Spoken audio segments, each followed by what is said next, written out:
Good morning to everyone. Myself, B. Tulsi Koteswari, lecturer in chemistry at CRR College for Women, Eluru. In this video, I am explaining the subject chemistry elective for 3rd BSc 6th semester students, and title of the paper is Analytical Methods in Chemistry, Unit 5, Chromatography. In this video, I am explaining the topics column chromatography and HPLC. In these two topics, I am explaining the subtopics such as Introduction and Principle of Column Chromatography, Experimental Procedures for Column Chromatography, Stationary and Mobile Phases used in Column Chromatography, Separation Technique of the Column Chromatography, Applications of Column Chromatography, HPLC Basic Principles and Applications. First, I am explaining the column chromatography. Introduction of column chromatography. It is a process in which a mixture of various components, when placed through a column containing an adsorbent, examples such as alumina or starch or charcoal, then different substances are adsorbed to different extent and thus they can be separated with the help of suitable solvent called ఇల్యూయెంట్. అంటే మనం కాలం క్రోమటోగ్రఫీలో కాలం అనే glass ఆపరేటర్స్ని use చేస్తాము. ఈ కాలం అనే glass operators దేంతో సిమిలర్గా ఉంటుందంటే burette లాగా ఉంటుంది, కానీ బ్యూరెట్ కంటే ఎక్కువ డయామీటర్ ఉంటుంది, డయామీటర్ ఎక్కువగా ఉంటుంది బ్యూరెట్ కంటే. అలాంటి గ్లాస్ ట్యూబ్ని మనం తీసుకుంటాము.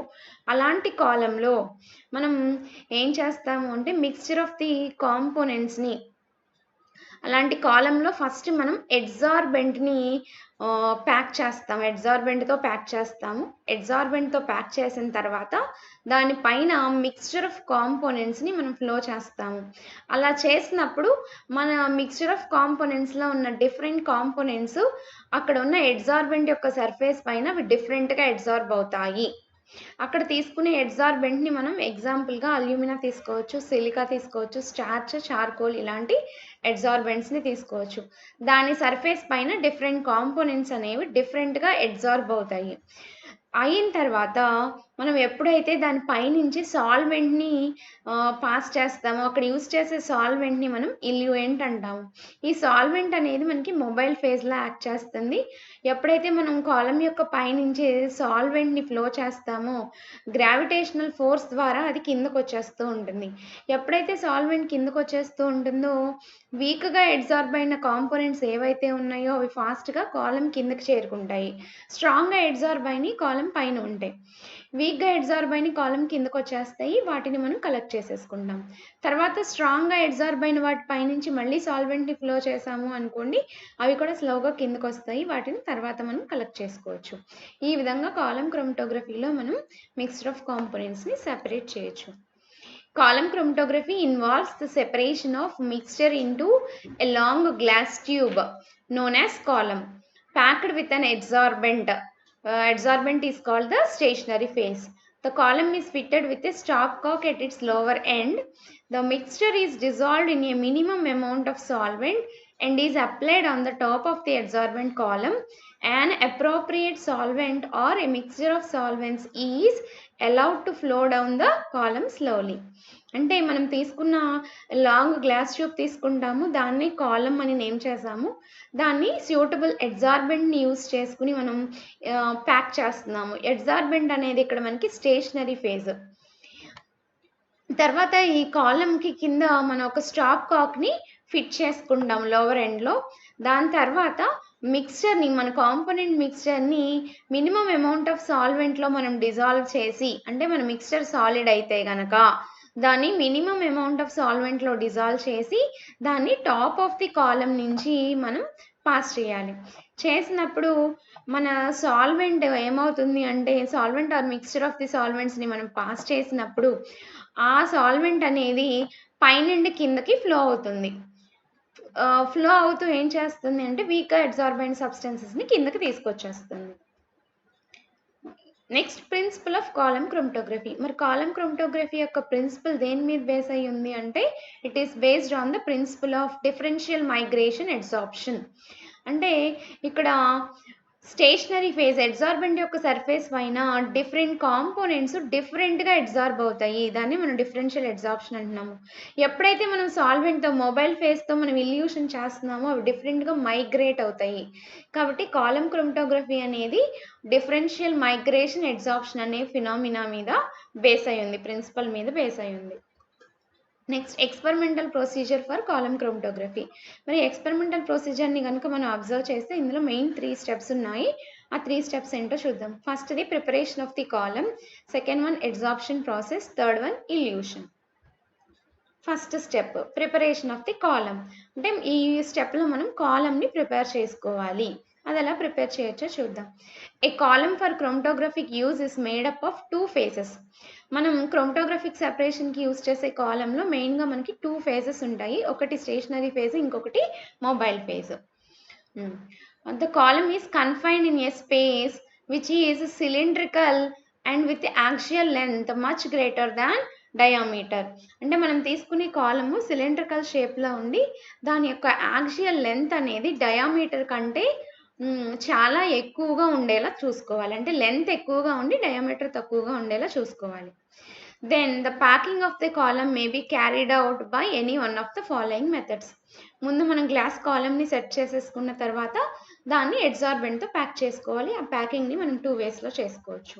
ఫస్ట్ది పౌడర్డ్ సబ్స్టెన్స్ కనుక తీసుకుంటే అడ్సార్బెంట్ అనేది పౌడర్డ్ సబ్స్టెన్స్ కనుక అయితే powdered substance is placed in small lots and tube is tapped until the necessary length of the column is built up.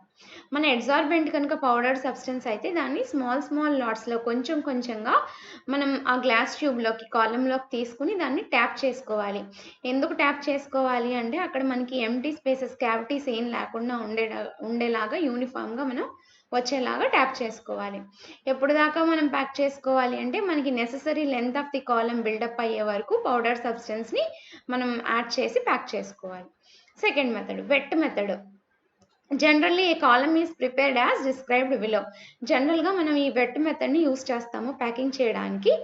A column is prepared in a long burette like glass tube having stop cock near the bottom. Long burette like glass ట్యూబ్ని తీసుకుంటాము, దాని కింద stop cock ఉంటుంది. A plug off cotton or glass wool is placed at the bottom. మరి ఆ glass ట్యూబ్లో కింద మనం ప్లగ్ ఆఫ్ కాటన్ని కానీ గ్లాస్ వూల్ని కానీ యూజ్ చేస్తాము. ఇది ఎందుకు యూజ్ అవుతుందంటే సపోర్ట్ ద అడ్సార్బెంట్ని సపోర్ట్ చేయడానికి. అడ్సార్బెంట్ కిందకు పడిపోకుండా ఉండాలి అంటే మనం దాన్ని సపోర్ట్ చేయాలంటే గ్లాస్ వూల్ని కానీ ప్లగ్ ఆఫ్ కాటన్ని కానీ యూజ్ చేస్తాం. Next the tube is packed uniformly with suitable adsorbent. అలా మనం కాలమ్ని సెలెక్ట్ చేసుకున్నాము, దాంట్లో స్టాప్ కాక్ పెట్టుకున్నాము, దానిపైన మనం గ్లాస్ వూల్ని ప్లేస్ చేసుకున్నాం. దాని తర్వాత దాన్ని యూనిఫామ్గా సూటబుల్ అడ్సార్బెంట్తో ప్యాక్ చేసుకోవాలి. మరి ఆ adsorbent which is usually taken in the form of a slurry in petroleum ether. మరి ఆ అడ్సార్బెంట్ని మనం పెట్రోలియం ఈథర్లో డిజాల్వ్ చేసుకుని స్లర్రీ లాగా ప్లేస్ లాగా తయారు చేసుకోవాలి. This constitutes the stationary phase. మనం ఇలా తయారు చేసుకున్న ఈ అడ్సార్బెంట్ అనేది స్టేషనరీ ఫేజ్లా యాక్ట్ చేస్తుంది. The commonly used adsorbents stationary phases are activated charcoal, activated aluminum oxide which is also known as alumina, magnesium oxide, silica gel, starch, fuller's earth. వీటన్నిటిని మనం జనరల్గా కామన్గా యూజ్ చేసే అడ్సార్బెంట్స్ కాలమ్ క్రోమటోగ్రఫీలో. ఇది మన గ్లాస్ ట్యూబ్, దీన్ని మనం కాలమ్ అంటున్నాము. ఇది సిలిండ్రికల్ షేప్లో ఉంది. దీని యొక్క యాక్సియల్ లెంత్ అనేది డయామీటర్ కంటే ఎక్కువగా ఉండేలా చూసుకున్నాము. కింద మనకి ఉంది చూడండి, కింద స్టాప్ కాక్ ఉంది, ఇది ప్లగ్గర్, దీన్ని స్టాప్ కాక్ అనొచ్చు. దీనిపైన మనం గ్లాస్ వూల్ని ప్లేస్ చేసాము. ఈ గ్లాస్ వూల్ ఎందుకు యూజ్ అవుతుంది అంటే మనకి అడ్సార్బెంట్ని సపోర్ట్ చేయడానికి. దీనిపైన మనం అడ్సార్బెంట్తో ప్యాక్ చేసాము. ఈ అడ్సార్బెంట్ అనేది మనం స్లర్రీ ఫామ్లో తీసుకుంటాం, పెట్రోలియం ఈథర్లో డిజాల్వ్ చేసి. దీన్నే మనం స్టేషనరీ ఫేజ్ అంటున్నాము. దీనిపైన మనం కాంపోనెంట్ మిక్స్చర్ని పాస్ చేస్తున్నాం. మరి కాంపోనెంట్ మిక్స్చర్ని కూడా మినిమం అమౌంట్ ఆఫ్ ది సాల్వెంట్లో డిజాల్వ్ చేసి దాన్ని ప్లేస్ చేసాం. అలా చేసినప్పుడు ఇందులో ఉన్న డిఫరెంట్ కాంపోనెంట్స్ అడ్సార్బెంట్ సర్ఫేస్ పైన డిఫరెంట్ పొజిషన్స్లో అవి అడ్సార్బ్ అవుతాయి. ఎప్పుడైతే ఇలా అడ్సార్బ్ అయిన తర్వాత అడ్సార్బ్ అయ్యి ఏం చేస్తాయి అంటే డిఫరెంట్ కలర్డ్ బ్యాండ్స్ని ఫామ్ చేస్తాయి డిఫరెంట్ పొజిషన్స్లో. అలా ఫామ్ చేసిన తర్వాత మనం ఇక్కడ మొబైల్ ఫేజ్నే మనం ఇక్కడ సాల్వెంట్గా తీసుకుంటున్నాము. మొబైల్ ఫేజ్ ని యూజ్ చేసుకుని ఇల్యూయెంట్ అనొచ్చు. ఇల్యూయెంట్‌ని యూజ్ చేసుకుని ఈ డిఫరెంట్ పొజిషన్స్‌లో అడ్సార్బ్ అయిన కాంపోనెంట్స్‌ని మనం సెపరేట్ చేయొచ్చు. ఎప్పుడైతే మన సాల్వెంట్‌ని మొబైల్ ఫేజ్‌ని పైనుంచి పాస్ చేస్తున్నామో అది పైనుంచి కిందకి ఫ్లో అవుతూ ఏం చేస్తుందంటే వీక్‌గా అడ్సార్బ్ అయిన కాంపోనెంట్స్‌ని కిందకి తీసుకెళ్ళిపోతుంది. అంటే ఎప్పుడైతే వీక్‌గా అడ్సార్బ్ అయినాయో అవి ఈ కాలమ్ కిందకొచ్చేస్తాయి. దాన్ని మనం ఈ స్టాప్ కాక్ ద్వారా మనం సెపరేట్ చేసుకోవచ్చు. స్ట్రాంగ్‌గా అడ్సార్బ్ అయినయి కాలమ్‌లో పైన ఉంటాయి. దాన్ని మళ్ళీ సాల్వెంట్‌ని ఫ్లో చేసి దాన్ని మళ్ళీ మూవ్ చేసి సెపరేట్ చేసుకుంటాం. Next second step is adsorption process. మరి ఈ సెకండ్ స్టెప్‌లో the given sample is added as such if it is a liquid. మన కాంపోనెంట్ మిక్స్చర్ శాంపిల్ గనుక లిక్విడ్ అయితే యాజ్ ఇట్ ఈస్‌గా దాన్ని యూజ్ చేసుకుంటాం. లిక్విడ్ గానీ, సొల్యూషన్ గానీ అయితే. Or if it is a solid గనుక అయితే a solution of it be made in a suitable solvent. మరి మన శాంపిల్ మిక్సర్ అనేది సాలిడ్ గనుక అయితే దాన్ని మనం సొల్యూషన్ ఫామ్‌లోకి తీసుకురావాలి by dissolving in suitable solvent. అలా చేసిన తర్వాత దాన్ని కాలమ్‌లోకి ప్లేస్ చేయాలి. The liquid or solution of the sample is added at the top of the column and allows to pass through it slowly. అంటే మన liquid or solution of the శాంపిల్ని పైనుంచి added from the top of the column నుంచి add చేసి స్లోగా కిందకి pass చేయాలి. As it passes through the column, different components of the mixture get adsorbed. ఎప్పుడైతే మన శాంపిల్ సొల్యూషన్ కానీ లిక్విడ్ కానీ పైనుంచి కాలం యొక్క పైనుంచి కిందకి పాస్ అవుతుందో డిఫరెంట్ కాంపోనెంట్స్ అనేవి ఇక్కడ ఏమవుతాయి అంటే అడ్సార్బ్ అవుతాయి. అడ్సార్బెంట్ యొక్క సర్ఫేస్ పైన అడ్సార్బ్ అవుతాయి. The different components get adsorbed to different extent and form bands in different parts of the column. అవి అడ్సార్బ్ అవుతాయి కదా, అవి డిఫరెంట్గా అడ్సార్బ్ అవుతాయి. అన్ని కాంపోనెంట్స్ ఒకే ప్లేస్లో ఒకే విధంగా అడ్సార్బ్ అవ్వవు, డిఫరెంట్గా అడ్సార్బ్ అవుతాయి. డిఫరెంట్ ఎక్స్టెంట్లో అడ్సార్బ్ అయ్యి ఏం చేస్తాయి అంటే బ్యాండ్స్ని ఫామ్ చేస్తాయి, coloured bands in different parts of the column. Next third step illusion or separation. It is the process of extraction of adsorbed components from the adsorbent with the help of suitable solvent called illuent. అంటే illusion అంటే ఏంటి అంటే adsorbent surface పైన అడ్సార్బ్ అయిన కాంపోనెంట్స్ని మనం ఇల్యూయెంట్ సాల్వెంట్ని use చేసి extraction చేసే process అనమాట. ఈ సెపరేషన్ చేసే ప్రాసెస్ దాన్ని మనం ఇల్యూషన్గా చెప్పుకోవచ్చు. Next, illuent is added as soon as the last position of the mixture to be analyzed enters the column. ఎప్పుడైతే మనం ఇల్యూయెంట్ని యాడ్ చేసామో సాల్వెంట్ని యాడ్ చేసామో అప్పుడు ఏమవుతుంది అంటే last position of the mixture కూడా కాలంలోకి ఎంటర్ అయిపోతుంది. Then this eluent acts as moving phase or mobile phase. మరి మనం యాడ్ చేసిన ఈ సాల్వెంట్ ఇల్యూయెంట్ ఏదైతే ఉందో అది మూవ్ అవుతోంది కాబట్టి దాన్ని మనం మొబైల్ ఫేజ్ అన్నాము. The eluents mobile phases usually employed are జనరల్గా మనం యూజ్ చేసే మొబైల్ ఫేజెస్ ఏంటి అంటే petroleum ether, carbon tetrachloride, benzene, alcohol etcetera. ఈ ఆర్గానిక్ లిక్విడ్స్ని మనం మొబైల్ ఫేజెస్గా యూజ్ చేసుకోవచ్చు, సాల్వెంట్స్గా యూజ్ చేసుకోవచ్చు. దీన్నే మనం మొబైల్ ఫేజ్ అన్నాం, లేదంటే ఇల్యూయెంట్ అనొచ్చు, లేదంటే solvent. The selection of the illuent depends upon the relative solubilities of the components of the mixture. మరి మనం ఈ ఇల్యూయెంట్ని సెలెక్ట్ చేసుకునేటప్పుడు దాని యొక్క సెలెక్షన్ అనేది మనం తీసుకున్న కాంపోనెంట్ మిక్స్చర్ యొక్క సాల్యుబిలిటీ మీద బేస్ అయి ఉంటుంది. The weakly adsorbed component is eluted more rapidly than the strongly adsorbed component. వీక్గా అడ్సార్బ్ చేసుకున్న కాంపోనెంట్ ఏదైతే ఉందో అది ఫాస్ట్గా ర్యాపిడ్గా సెపరేట్ అవుతుంది దాన్ strongly adsorbed component. Different components in a mixture are collected in the form of different fractions. Different components differentగా అడ్సార్బ్ అయ్యాయి అడ్సార్బెంట్ surface పైన. ఎప్పుడైతే మనం మొబైల్ ఫేజ్ని ఇల్యూయెంట్ని పాస్ చేసామో అవి డిఫరెంట్గా ఫ్లో అవుతాయి డిఫరెంట్ రేట్లో. కాబట్టి వాటిని మనం డిఫరెంట్ ఫ్రాక్షన్స్ లాగా సెపరేట్ చేసుకోవచ్చు. డిఫరెంట్ ఫ్రాక్షన్స్ లాగా అవి సెపరేట్ అయిపోతాయి. వాటిని మనం స్టాప్ కాక్ ద్వారా కోనికల్ ఫ్లాస్క్లోకి కలెక్ట్ చేసుకోవచ్చు. The illuent from each fraction is then distilled off to get the components in pure form. అలా సెపరేట్ అయిన ఫ్రాక్షన్స్ని ఒక్కొక్క దాన్ని తీసుకుని దాన్ని మనం డిస్టిలేషన్ చేసాము అనుకోండి, అందులో ఉన్న ఇల్యూయెంట్ ఇవాపరేట్ అయిపోతుంది, డిస్టిల్ ఆఫ్ అయిపోయి మన కాంపోనెంట్ని ప్యూర్ ఫామ్లోకి తీసుకొస్తుంది.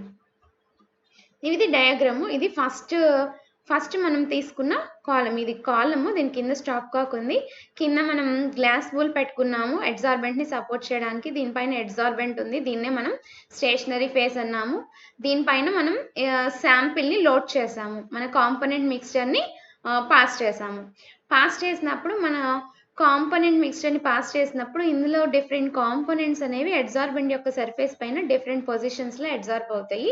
అయి కలర్డ్ బ్యాండ్స్‌ని ఫార్మ్ చేస్తాయి ఈ విధంగా. ఇక్కడ మనం తీసుకున్న శాంపిల్‌లో 2 కాంపోనెంట్స్ ఉన్నాయనుకోండి. అవి 2 పొజిషన్స్‌లో అడ్సార్బ్ అయ్యాయి. 2 కలర్ బ్యాండ్స్‌ని ఫార్మ్ చేసినాయి. ఒకటి ఆరెంజ్ కలర్‌లో, ఒకటి గ్రీన్ కలర్‌లో అనుకుందాం. దీనిపైన మనం మొబైల్ ఫేజ్‌ని పాస్ చేస్తున్నాము. Mobile phase or eluent or a సాల్వెంట్‌ని పాస్ చేస్తున్నాం. చేసినప్పుడు సాల్వెంట్ ఈ కాలమ్ యొక్క పైనుంచి కిందకి ఫ్లో అవుతుంది. అవుతూ ఏం చేస్తుంది అంటే ఈ రెండిటిని సెపరేట్ చేస్తుంది. చూడండి థర్డ్ నెంబర్‌లో మనం అబ్జర్వ్ చేస్తే ఈ 2 బ్యాండ్స్ కూడా సెపరేట్ అయ్యాయి. వీక్‌గా అబ్జార్బ్ చేసుకున్నది కిందకొచ్చేస్తూ ఉంటుంది. స్ట్రాంగ్‌గా అబ్జార్బ్ చేసుకున్నది పైన ఉంటుంది. అలా ఉన్నప్పుడు మనం ఎప్పుడైతే మోర్ అండ్ మోర్ సాల్వెంట్‌ని యూజ్ చేసామో వీక్‌గా అబ్జార్బ్ చేసుకున్నది ఫాస్ట్‌గా కిందకొచ్చేస్తుంది. చూడండి గ్రీన్ కలర్‌లో ఉన్న బ్యాండ్ వీక్‌గా అబ్జార్బ్ అయింది. అది కిందకొచ్చేసింది. దాన్ని మనం ఈ స్టాప్ కాక్‌ని యూజ్ చేసుకొని ఆ ఫ్రాక్షన్‌ని మనం కలెక్ట్ చేసేసుకుంటాము. తర్వాత ఎప్పుడైతే స్ట్రాంగ్‌గా అబ్జార్బ్ చేసుకున్నది ఉందో దానిపైన మళ్ళీ మోర్ అండ్ మోర్ ఇల్యూయెంట్‌ని పాస్ చేస్తాము. చేసినప్పుడు నెక్స్ట్ టైమ్ అది కూడా కిందకొచ్చేస్తుంది. దాన్ని కూడా మనం సెపరేట్‌గా కలెక్ట్ చేసేసుకుంటాం. ఇలా కలెక్ట్ చేసుకున్న ఈ ఫ్రాక్షన్స్‌లో మనకి ఇల్యూయెంట్ కూడా ఉంటుంది. దాన్ని మనం డిస్టిలేషన్ చేసాము అనుకోండి. ఇల్యూయెంట్ డిస్టిల్ ఆఫ్ అయిపోయి మన ప్యూర్ కాంపోనెంట్స్‌ని సెపరేట్ చేసేస్తుంది. Next applications of column chromatography. మరి ఈ కాలమ్ క్రోమటోగ్రఫీ తీసుకున్నాము అనుకోండి. అనలిటికల్ పర్పస్‌లో అయితే లిమిటెడ్ అప్లికేషన్స్ ఉన్నాయి. అవేంటో చూద్దాము. Column chromatography is mainly used in the separation of urinary 17 ketosteroids. Urinary 17 ketosteroids ని సెపరేట్ చేసుకోవడానికి యూజ్ అవుతుంది. And second one in the separation of plasma cortisol ని కూడా సెపరేట్ చేసుకోవచ్చు. Third application in the separation of mixtures containing stereoisomers or related compounds. స్టీరియోఐసోమర్స్ని కానీ దాని related కాంపౌండ్స్ని కానీ సెపరేట్ చేయడానికి యూజ్ అవుతుంది. Next fourth one in testing the homogeneity of coloured components. మరి కలర్డ్ కాంపోనెంట్స్ యొక్క హోమోజెనిటీని టెస్ట్ చేయడానికి యూజ్ అవుతుంది. Next application in removing small amounts of impurities who structure differ widely from that of major components. అంటే కాంపోనెంట్స్లో కలిసి ఉన్న impurities చాలా small అమౌంట్లో చాలా తక్కువ అమౌంట్లో ఉన్న ఇంప్యూరిటీస్ని సెపరేట్ చేయడానికి యూజ్ అవుతుంది.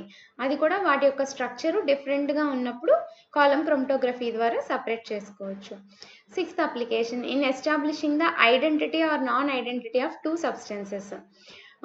ఈ కాలమ్ క్రోమటోగ్రఫీని యూజ్ చేసుకుని మనం ఐడెంటిటీ ఆఫ్ ది సబ్స్టెన్సెస్ని మనం ఎస్టాబ్లిష్ చేయొచ్చు. Next application separating the geometrical isomers and in purification of technical products. మరి ఈ కాలమ్ క్రోమటోగ్రఫీని యూజ్ చేసుకుని జామెట్రికల్ ఐసోమర్స్ని సెపరేట్ చేసుకోవచ్చు, సిస్ట్రాన్స్ ఐసోమర్స్ని. And also in the purification of technical products యొక్క ప్యూరిఫికేషన్లో కూడా యూజ్ అవుతుంది. Next topic is HPLC. మరి హెచ్పిఎల్సి అంటే అబ్రివేషన్ ఏంటో చూద్దాం.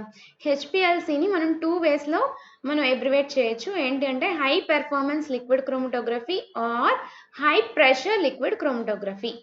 హై పెర్ఫార్మెన్స్ అనొచ్చు, లేదంటే హై ప్రెషర్ అనొచ్చు. ఇది కూడా సిమిలర్గా కాలమ్ క్రోమటోగ్రఫీతో సిమిలర్గా ఉంటుంది. కాకపోతే కాలమ్ క్రోమటోగ్రఫీకి హెచ్పిఎల్సికి డిఫరెన్స్ ఏంటి అంటే ఇక్కడ మనం సాల్వెంట్ని ఫ్లో చేసేటప్పుడు హై ప్రెషర్ ప్రెసెన్స్లో పాస్ చేస్తాము. ఎప్పుడైతే మనం ఇల్యూయెంట్ని హై ప్రెషర్తో పాస్ చేస్తున్నామో ఇక్కడ సెపరేషన్ అనేది ర్యాపిడ్గా జరుగుతుంది. డెఫినేషన్ ఆఫ్ హెచ్పిఎల్సి చూద్దాం. Definition it is a chromatographic technique used to identify, quantify, separate and purify individual components in a mixture. మరి హెచ్పిఎల్సి అనే క్రోమటోగ్రఫిక్ టెక్నిక్ కాంపోనెంట్స్ని ఐడెంటిఫై చేయడానికి, క్వాంటిఫై ఎంత క్వాంటిటీలో ఉన్నాయి కనుక్కోవడానికి, సెపరేట్ చేయడానికి అండ్ ఇంప్యూరిటీస్ని రిమూవ్ చేయడానికి, ప్యూరిఫై చేయడానికి యూజ్ అవుతుంది. దీని వర్కింగ్ కనుక చూసాము అనుకోండి. Sample mixture is placed along with a liquid solvent under high pressure. Sample మిక్స్చర్ని లిక్విడ్ సాల్వెంట్లో డిజాల్వ్ చేసి హై ప్రెషర్ ప్రెసెన్స్లో హై ప్రెషర్తో, ఈ ప్రెషర్ ఎంత తీసుకుంటాము అంటే ఇక్కడ 1000 to 6000 atmospheres through a column fitted with a solid adsorbent material.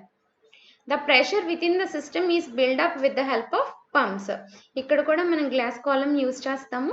ఆ కాలంలో అడ్సార్బెంట్తో ప్యాక్ చేస్తాము. దానిపైన మన శాంపిల్ మిక్స్చర్ని తీసుకుంటాము. శాంపిల్ మిక్స్చర్ పైన సాల్వెంట్ని ఫ్లో చేస్తాము. సాల్వెంట్ని ఫ్లో చేసేటప్పుడు హై ప్రెషర్ ప్రెసెన్స్లో ఫ్లో చేస్తాము. ఎంత ప్రెషర్ అంటే 1000 to 6000 atmospheres. మరి ఇంత హై ప్రెషర్ని మనం ఎలా క్రియేట్ చేయగలము అంటే పంప్స్ని యూజ్ చేసుకుని క్రియేట్ చేయగలము.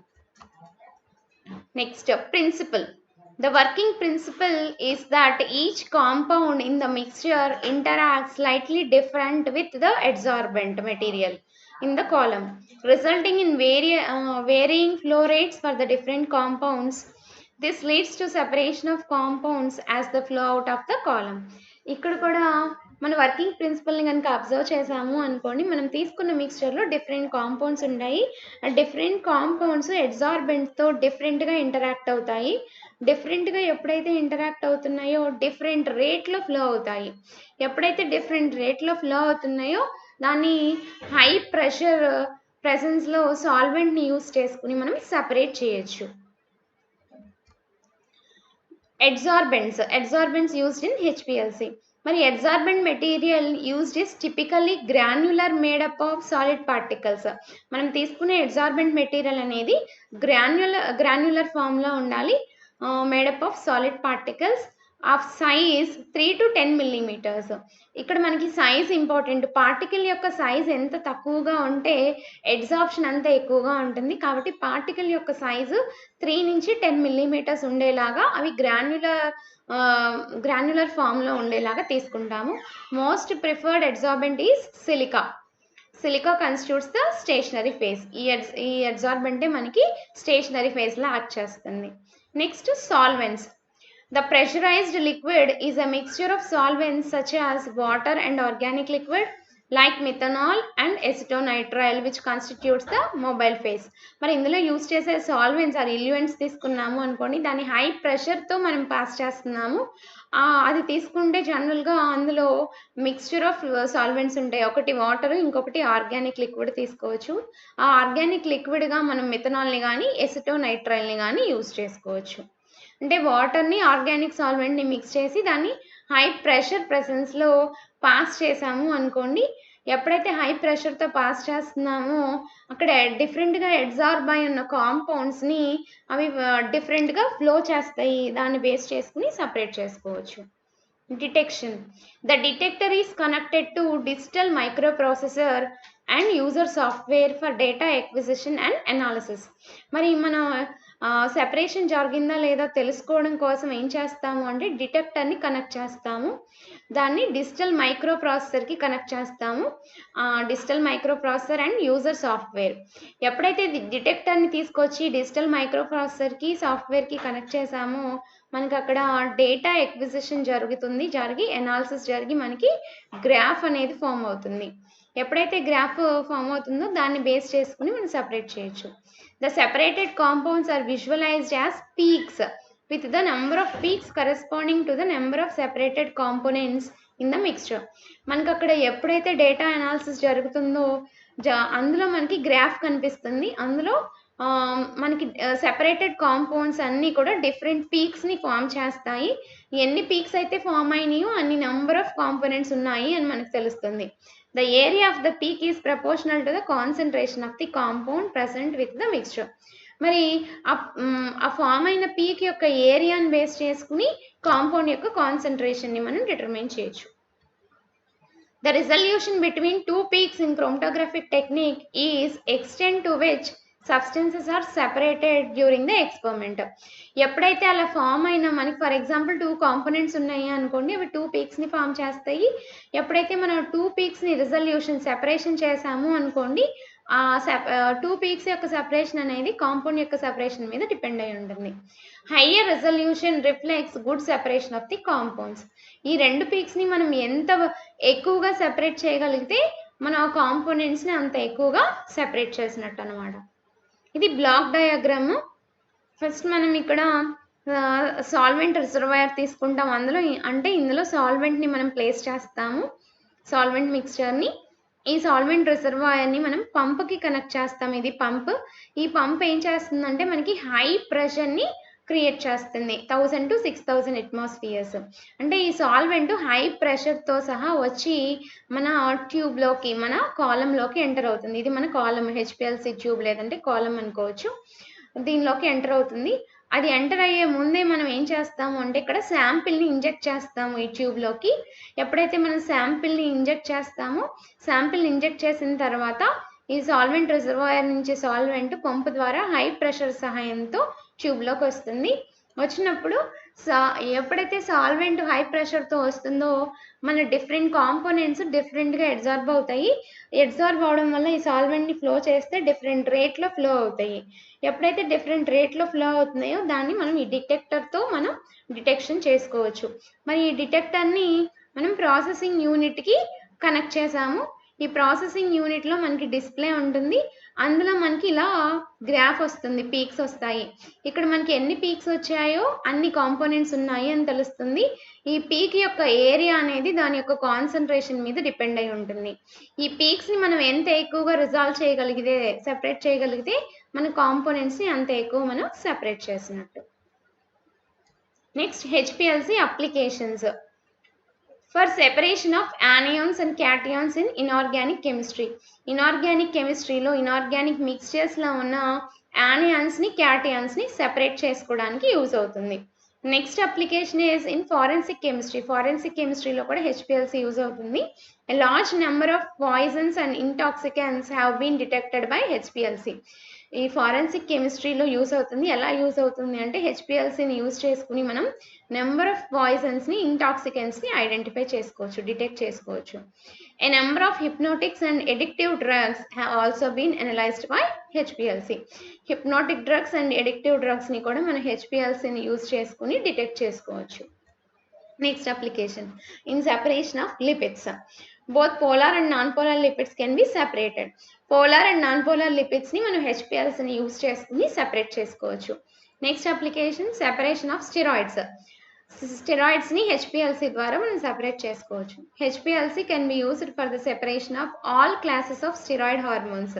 స్టెరాయిడ్ హార్మోన్స్‌ని హెచ్‌పీఎల్‌సీ అనే ప్రాసెస్ ద్వారా మనం సెపరేట్ చేసుకోవచ్చు. In analysis of nucleic acids in physiological fluids. మన బాడీలో ఉన్న న్యూక్లిక్ యాసిడ్స్‌ని కూడా మనం ఈ అనాలిసిస్ ద్వారా మనం సెపరేట్ చేసుకోవచ్చు ఫిజియోలాజికల్ ఫ్లూయిడ్స్‌ని. Next application in the analysis of natural and synthetic pharmaceutical drugs. Natural and synthetic pharmaceutical drugs యొక్క అనాలిసిస్లో కూడా హెచ్‌పీఎల్‌సీ మనకి యూజ్ అవుతుంది. Next application in the separation and analysis of number of amino acids and proteins. Number of amino acids and proteins యొక్క మిక్స్చర్ని separate చేసుకోవడానికి use అవుతుంది. Next application in the separation of coal and oil products. Coal and oil ప్రోడక్ట్స్ని కూడా separate చేసుకోవడానికి use అవుతుంది. In the determination of preservatives and antioxidants. Preservatives యాంటీ ఆక్సిడెంట్స్ని ఎంత ఉన్నాయి అని డిటర్మైన్ చేయడానికి కూడా యూజ్ అవుతుంది. Last one in the analysis of vitamins. వైటమిన్స్‌ని అనాలిసిస్ చేయడంలో కూడా మనకి హెచ్‌పీఎల్‌సీ యూజ్ అవుతుంది. ఇవి ఫ్రీక్వెంట్లీ ఆస్క్డ్ క్వశ్చన్స్ ఈ యూనిట్లో. Long answer type questions. Write the principle, experimental procedure and applications of TLC. Write the principle, theory and applications of column chromatography. ఇవి short answer type questions. Write the type of solvents and adsorbents used in TLC. Write the principle and applications of HPLC. Write the preparation of chromatographic plate in TLC. ఇవి list of reference books. Thank you.